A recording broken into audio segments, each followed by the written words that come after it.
Good day, here are the top stories from the Pna Headlines.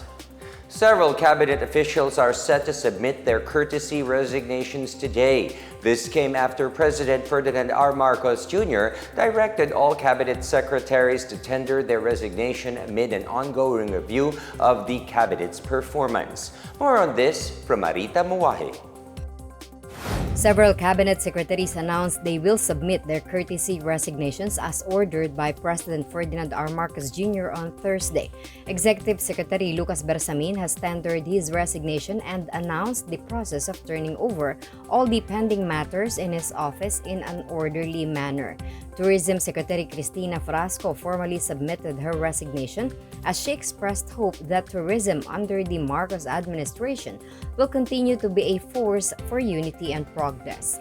Social Welfare and Development Secretary Rex Gatchalian posted his resignation letter on social media as he thanked the president for his trust and confidence. Finance Secretary Ralph Recto also said on Viber that he is following Marcos's order as he acknowledged the president's burden of leading the nation through complex global and domestic challenges. Budget Secretary Amenah Pangandaman meanwhile expressed support for Marcos's decision, saying he has the best interests of the people in mind. Migrant Worker Secretary Hans Leo Kakdak announced his resignation on X, adding that he is always subject to the control, trust, and confidence of the president.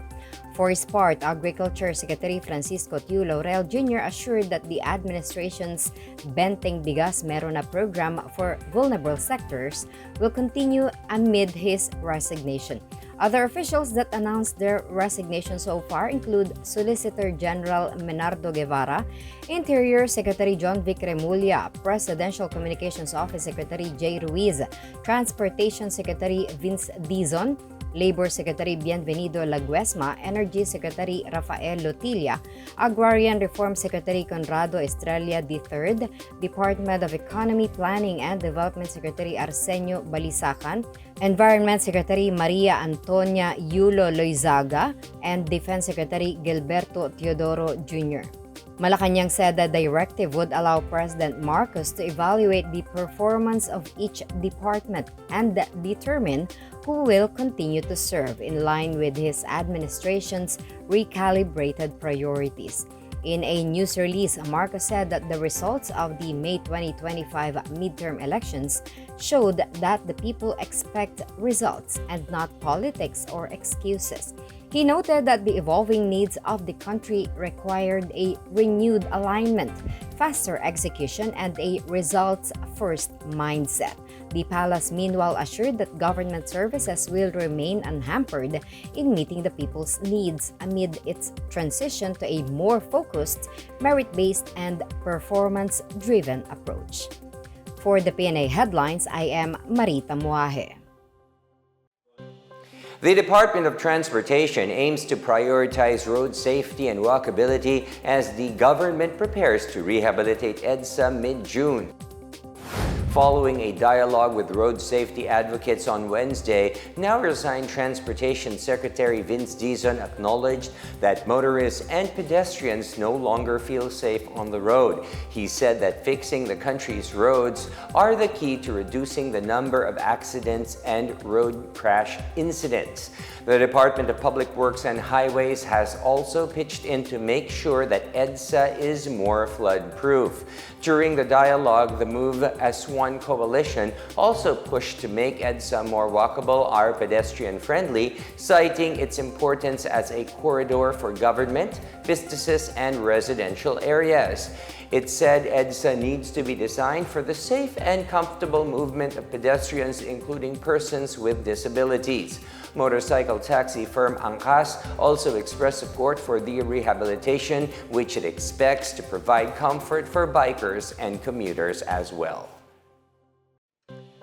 Meanwhile, the Department of Foreign Affairs clarifies that no Filipino was arrested in the raid conducted by United States immigration authorities in Hawaii early this month. Meanwhile, the U.S. Immigration and Customs Enforcement on the 6th of May raided the home of a group of teachers in Kahului, Maui. Several residents were detained, including Filipino nationals working legally on J-1 visas. TFA spokesperson Maria Teresita Daza said the Philippine Consulate General in Honolulu has reached out to the Filipino J1 teachers. The teachers reported that none of them have been arrested and that they are all safe and in good condition. The consulate said it is closely monitoring the developments and remains ready to provide any needed assistance. Senator Brian Schatz, meanwhile, denounced the immigration operation in Hawaii, describing it as a racial profiling that was meant to instill fear. Meanwhile, the ICE explained that the teachers were briefly detained for the safety of the agents and the occupants. And in other news, the Philippine Postal Corporation is preparing to start the official restoration of the Manila Central Post Office, or MCPO. PHLPost said it is preparing to publish the terms of reference for the detailed architectural and engineering design, or DAED, which will guide the rebuilding of the MCPO. The DAED will not only help estimate costs and resources, but also ensure it adheres to modern safety, accessibility, and sustainability standards. The retrofitting also aims to preserve the post office's integrity as a national heritage site. The MCPO, located along the banks of the Pasig River in Manila, was one of the country's examples of neoclassical architecture. It was designed by Filipino architect Juan Arellano and completed in the year 1926. The post office was gutted by a fire on the 21st of May 2023. The Office of the First Lady and Office of the Executive Secretary are leading the restoration of the MCPO through a whole-of-government approach with the city government of Manila and various agencies.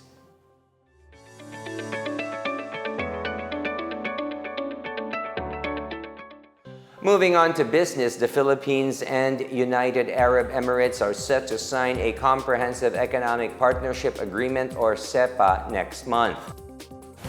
UAE Ambassador to Manila Mohammed Obaid Salem Al-Khattam Al-Zaabi said the agreement is a historic one for the Philippines, as this is Manila's first free trade agreement in the Middle East. Philippine Special Envoy to the UAE for Trade and Investments, Maria Ana Caterina U. Pimentel, said the agreement is currently undergoing legal scrubbing. The CEPA covers goods and services, investments, small and medium enterprises, digitalization, customs, governance, and sustainability, among others. Manila and Abu Dhabi announced negotiations for the agreement in February 2022. Meanwhile, travelers can start planning trips this June as the Civil Aeronautics Board downgraded the fuel surcharge level for domestic and international flights. The CAB downgraded the passenger and cargo fuel surcharge for domestic and international flights at Level 3 for the period from June 1 to June 30, 2025, down from the current Level 4 in May.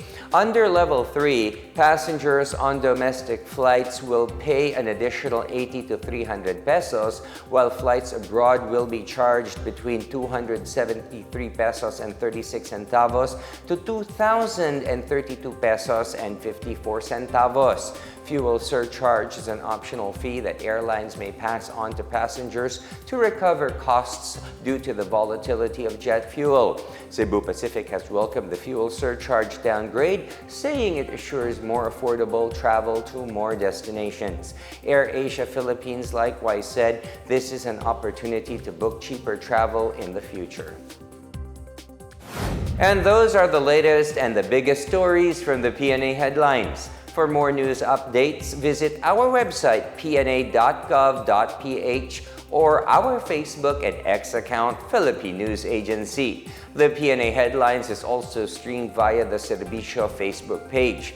You may also watch the Pna Headlines through the Philippine News Agency's YouTube account and via the News and Information Bureau website under PNA News. I am William Theo. This is the Pna Headlines, bringing you stories that unite the nation.